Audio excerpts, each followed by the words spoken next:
नमस्कार प्यारे बच्चों, आज की ऑनलाइन क्लास में आप सबका स्वागत है। पिछले वीडियो में हमने सीखा था हिंदी कक्षा 6 का पाठ नंबर 8।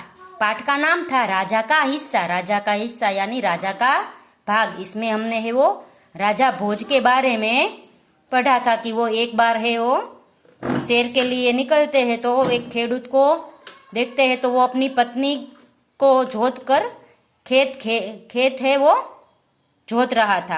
तो राजा है वो कहता है कि तुम है वो मेरे बेल ले लो, पर अपनी पत्नी को इतना अत्याचार मत करो।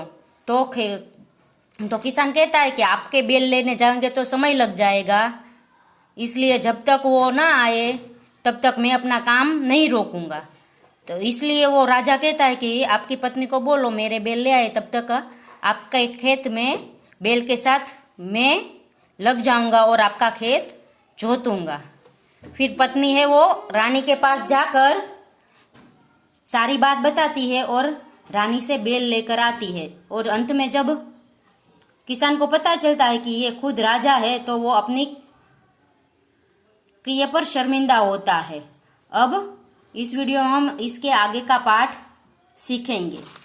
आगे है, उसने राजा से बार बार क्षमा मांगी। राजा प्रसन्न होकर वापस चले गए। उस बार उस किसान के खेत में बहुत अच्छी फसल हुई। अच्छी फसल यानी अच्छे अनाज हुआ।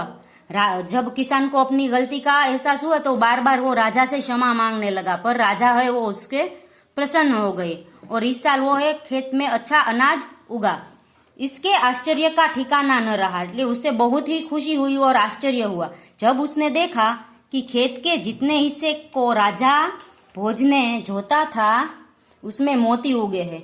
तो बच्चों, आश्चर्य की बात यह है कि राजा भोज ने जितना खेत जोता था किसान का, उसमें है वो मोती उगे हुए थे। बाकी के हिस्से में उम्दा किस्म के गेहूं उगे थे। बाकी के हिस्से में उम्दा बहुत अच्छे गेहूं उगे थे, पर जहां राजा ने जोता था वहां पे है वो मोती उगे थे। किसान बहुत प्रसन्न हुआ। किसान ने सारे मोती इकट्ठे किए और राजा भोज के पास जा पहुंचा। उसने सारे मोती राजा को भोज के चरणों में रख दिए और राजा को सारा किस्सा कह सुनाया।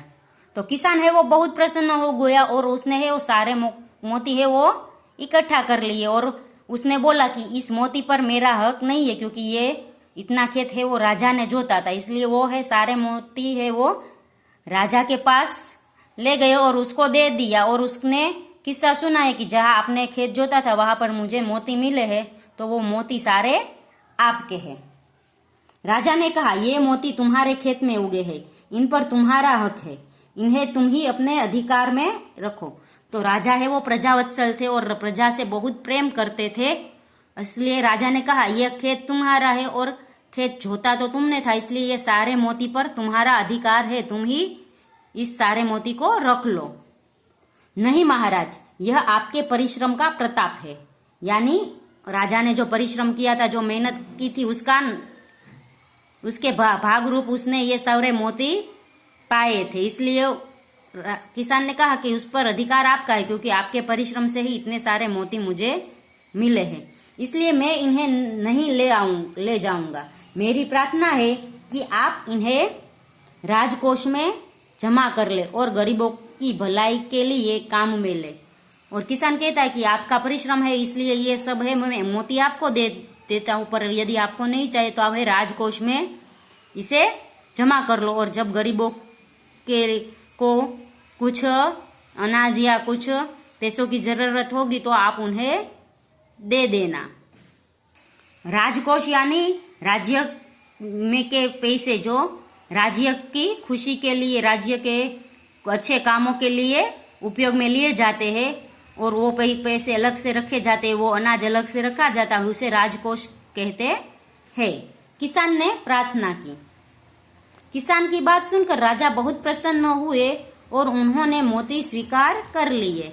किसान की बात सुनकर राजा है वो प्रसन्न हो गए और सारे मोती है वो उन्होंने रख लिए। किसान भी बहुत ही अच्छे स्वभाव का था, क्योंकि इतने सारे मोती देखकर तो कोई भी हो तो उसके मन में एक गलत विचार आ ही जाता है कि सारे मोती मैं रख लूं, पर किसान है वो बहुत अच्छा था, भला मानस था, इसलिए किसान को ऐसा विचार नहीं आया और सारे मोती है वो राजा के पास ले गए। और राजा भी बहुत अच्छा था, इसलिए उन्होंने राजकोष में सारे मोती डलवा दिए, जबकि गरीबों की कोई भी भलाई के काम में जरूरत पड़े तो इन मोतियों का इस्तेमाल कर सके। तो बच्चों, ऐसे ही किसान होने चाहिए और राजा भी ऐसा ही होना चाहिए। इस पाठ से हमें सीख मिलती है कि हमें है वो कभी गलत काम नहीं करना चाहिए, दूसरों की प्रामाणिकता मेहनत का फल हमें लेना नहीं चाहिए। जैसे किसान ने राजा की मेहनत का फल उसे वापस दे दिया, उसी तरह हमें किसी भी के भी मेहनत का फल अपने पास नहीं रखना चाहिए। यदि हमारे मेहनत करे और हमें कुछ मिले तो वही हमारे पास रखना चाहिए। और राजा भी ऐसा होना चाहिए कि जिसके मन में प्रजा के प्रति प्यार हो, प्रजा के प्रति लगाव हो और हमेशा वो प्रजा के भलाई के लिए सोचता रहे, जिस तरह राजा भोज सोच रहे थे। तो बच्चों, यहाँ पर है ये पाठ खत्म होता है। अगले वीडियो में हम इस पाठ का स्वाध्याय सीखेंगे। तब तक के लिए गुड बाय, टेक केयर।